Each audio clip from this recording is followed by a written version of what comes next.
So the first quarter started out pretty good from a dog perspective, scoring on a nice sustained first drive seemed to be a good omen as to how things might go. But then we stalled on all the rest of our drives that quarter.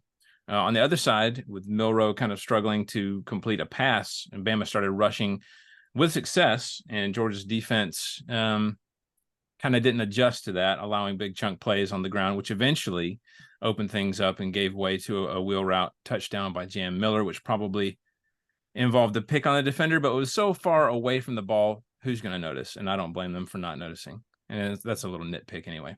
Then here's where we kind of get to the crux of the issue with play calling. If you've paid attention to any kind of dog fans or message boards or anything like that, there have been a lot of complaints about play calling. And I know a lot of people say that that sounds like an excuse, but if you've been a Georgia fan as long as I have, you'll know what I'm talking about.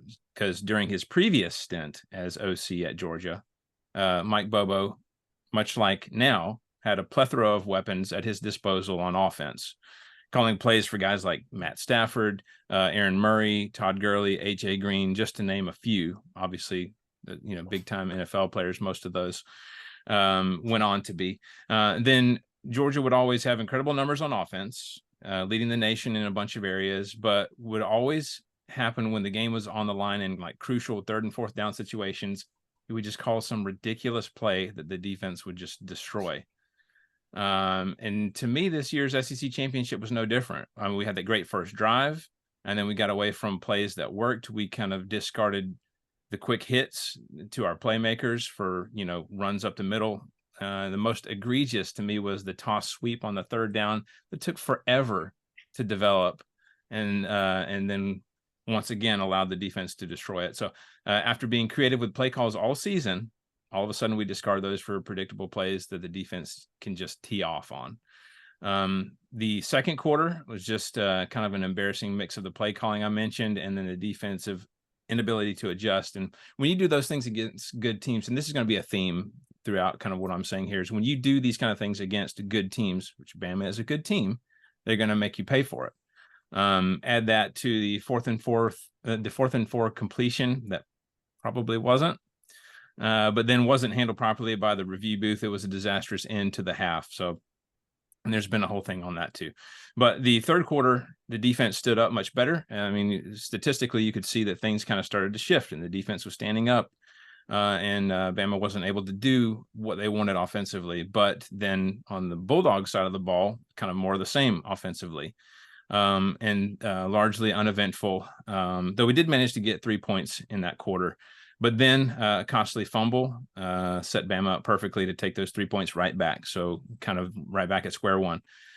In the fourth quarter, started to make more plays on offense, but the defense just couldn't get the stops in situations where you know what they're going to do, like especially there at the end, like what they're going to try to do, but we just couldn't stop it. And I guess that might speak more to line of scrimmage, and we got beat on both sides of that in this game.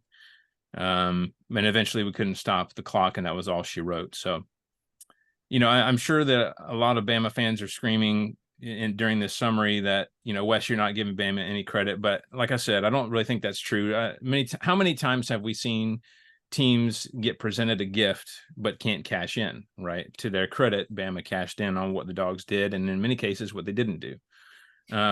So that's my summary of the game. Now, real quick, I was going to say, I thought the nightmare was over. I thought the Dogs had finally figured out how to look across the field, see Bama helmets, and not soil themselves. But the SEC championship proved that nothing's really changed in that regard. For once, I'd like to see Georgia come out with confidence against them, especially in an SEC championship. But there was just no swagger in this game, really, other than that first drive. It just wasn't there. And we threw away our identity on offense.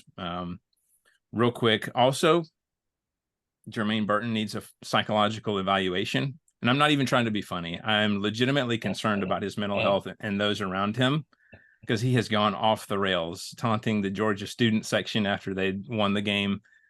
There is no Georgia fan that will tell you that we miss his antics. Bama or 100 other teams can have him.